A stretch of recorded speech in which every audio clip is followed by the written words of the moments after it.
Hi, my name's Lori. Let's can. So to those of you who love to garden, love to preserve their food, there's a few different ways that it can be done. You can either dehydrate, you can them, which are in jars, mason jars, or you can freeze. In many cases, you will have an overabundance of food that you grow if you have a garden. And once you harvest your garden, it will automatically start spoiling by nature. So you need to think of different ways of how to preserve your food that will feed yourself and your family for the whole year. In my case, we love to preserve our food.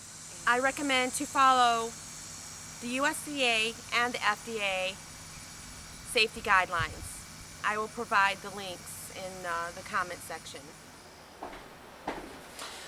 So, what do you do with all the cucumbers that you harvest in your garden?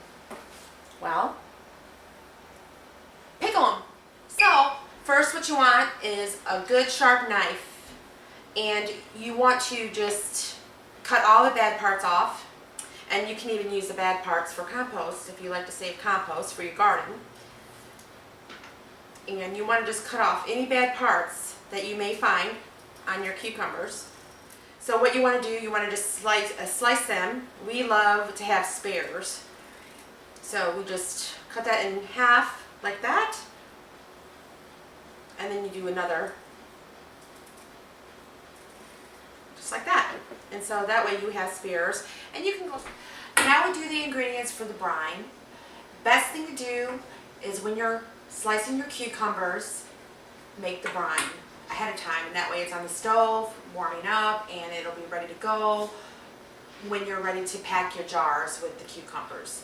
So first, what you want to do is 4 cups of water and 4 cups of distilled vinegar into a pot or a pan.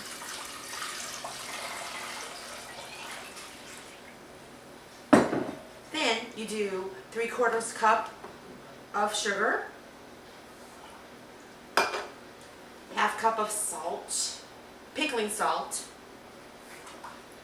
and then you add your pickling spice to a cheesecloth, and that way it all stays inside, and as you boil it, it's will just all those flavors of the pickling spice will be in your brine. So then you cook it on the stove. So you place the pot of all your brine ingredients on the stove, and what you want to do is you want to let it come to a boil. Once it comes to a boil, you let it cook for 15 minutes. And then after the 15 minutes, you shut it off and your brine will be ready for you to pack your jars for your refrigerated pickles. Let's get to packing the jars. So first, I peeled some garlic. This is also from what we grew in our garden. Super excited about our garlic. So you put that on the bottom. You can put dill, or you also can put fresh dill. I didn't have any fresh dill, since these are refrigerated pickles, I'm not going to worry too much about them being dry. Normally when you process your canned goods, you should use fresh ingredients. But since they're being refrigerated, I'm not too worried about the dill weed being dried. So I'm going to add about a teaspoon or about a tablespoon of dill in my jar. That's about a tablespoon, guesstimate. So then I'm going to pack my jars. I'm going to put it on this side.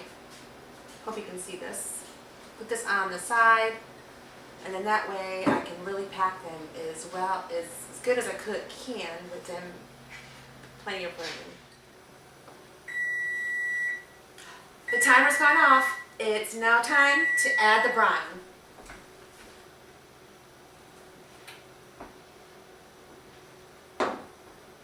So again, it cooked and boiled for 15 minutes.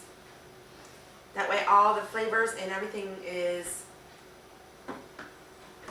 getting all worked together, making its magic. So then you just pour the brine in there. And it's really strong. Just top it off.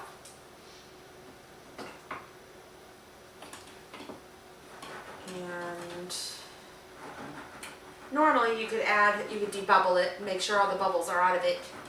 But since we're just putting it in the refrigerator, it'll be fine. And then you just seal it up and tighten it, and that's it. You place it in the refrigerator. You can eat it within a week to 2 weeks. The longer it sits, the more flavorful your pickle will turn out to be. So until next time.